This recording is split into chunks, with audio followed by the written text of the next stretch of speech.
I'll be back.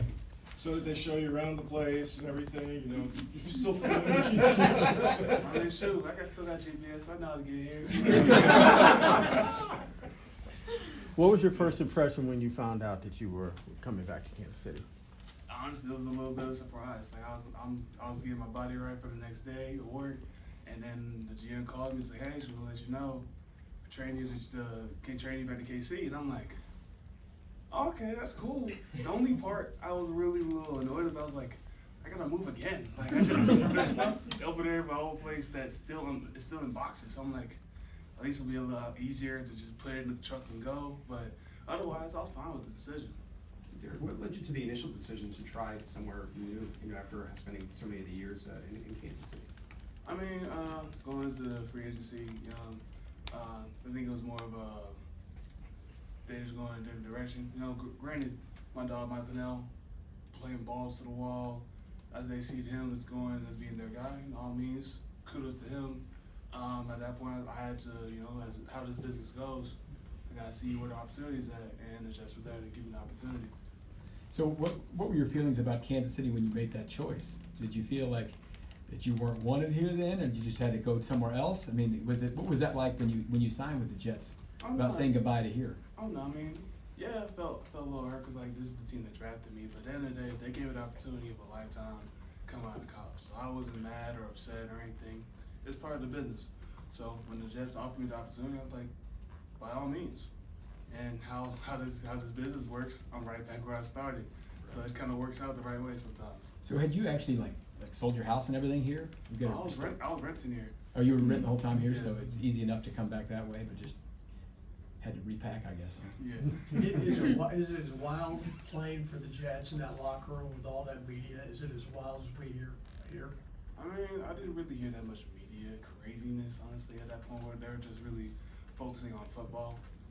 You know, there are a lot of new faces, new coaching staff, new head coach, new GM.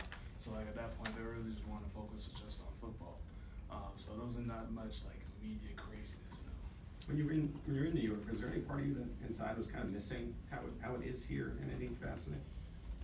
A little bit. A lot of times, like even when like I transitioned from college to the pros, a lot of times I think the things I miss is the camaraderie with my teammates and everything. So like when I first got to the team, I always thought like, man, I miss my D-line room. I miss my fellas. I miss the guys in the locker room. But as I got there, as long as I was there, I got accustomed to the guys in there. So I'm like, this is going to go up my new home. So like I started building relationships there. Good solid guys in the D-line room. Honestly, in general, the whole locker room. So I just made it work. We hear so much about Coach Reid's camps and how they run. Was it appreciably different with the Jets? Did it feel like a different NFL camp to you? Was it? I mean, yeah, completely different. It's like, it hit me where I got there, like, man, I'm not in St. Joe anymore. Like, part of me missed, like, being in the dorms, being out and away from it all, seeing that nice little dew on the field. It's a different change of pace.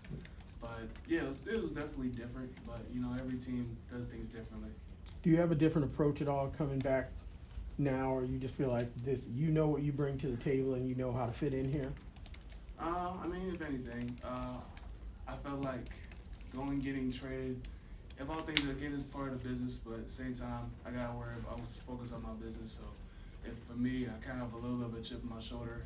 I was gone and I came back. So like, they're bringing me back for a reason. So like, in my mind, I just got to stay focused on what I got to do. Like the words of a great speaker, be where your feet are. How do you navigate the challenge? more. Yeah, how do you navigate the challenges of kicking off the season 5,000 miles south of home? Hey, I mean, sometimes when you're trying to play football, it don't matter if it's in Brazil, in an Arrowhead, or a Target parking lot. Football's gonna get played. Derrick, what's the difference in, I assume you know SPAG scheme, you got all the foundation, but do you already see differences in maybe some things they layered on without asking you to get into the exact scheme, but do you notice that there were some things layered on in the off season that you've got to do some catching up on still? Yeah, there's some different new plays, different type of things that I'm still like learning on the fly. Some of the things are pretty much similar to what I was already used to. It's gonna take a little bit of time, but I'm gonna catch up pretty fast. We'll finish with Harold, Matt, and Todd. Just quickly, the decision on 92, was that just because 91 was taken, and you're like, I'll take one number above that? I mean, well, yeah, but the other part is like, you know, at the end of the day, the number doesn't really matter. It's all important. The only thing that's important is the player and what you do with that number. So when 92 was available, among the other ones that were available, let me just go with 92. It's a lot simpler. I saw you and Chris having some fun out there at practice yesterday. What was your reaction in the locker room, the guys' reaction to seeing you come back in? Man, honestly, everybody was ecstatic. Even when after like the deal was quote unquote done, he was the first person to call me. So like that does mean a lot having my guys like so happy to see me. Shoot, from yesterday and today and the day before, a lot of guys have been happy to see me back, from players, coaches, and everybody, even the janitorial crew, like my dog Pistol Pete. You know, everyone's just happy to see me back. What was it saying? We called you.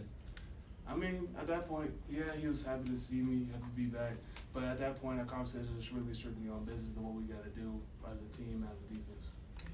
I was gonna ask about the number, but you wore 91 at college too, right? Yes, sir. So did you try to work something out with Felix, or you just all good now? You were. I wasn't really worried about it, Yeah. honestly. It's like, all right, because when I left, he took it. I'm like, if it's anybody, I'd rather be him. Because funny story, his father and my father were quote unquote like neighbors. Like they lived in the same village back in Nigeria. So like, I always call him my generational neighbor. Good. Thanks, Derrick. All right, thank you.